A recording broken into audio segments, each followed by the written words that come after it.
Германиянын Йена шаарындагы Фридрих Шиллер университети тамактануу тууралуу узакка созулган изилдөөсүнүн жыйынтыгын жарыялады.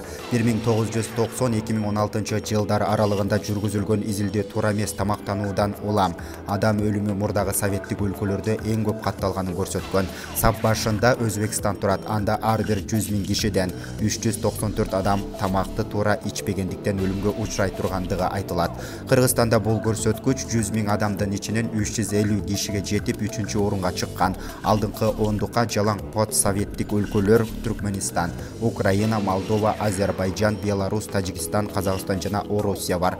Изилдөөнүн авторлору бул өлкөлөрдүн жарандары тамак аштагы туздун көптүгүнө жана жашылча жемиштерди аз колдонууга байланыштуу келип чыккан дарттардан жабыркашат деген тыянакка келишкен.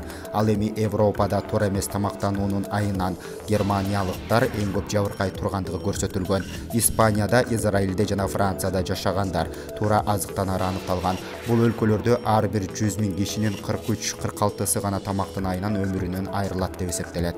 Булак Азаттык.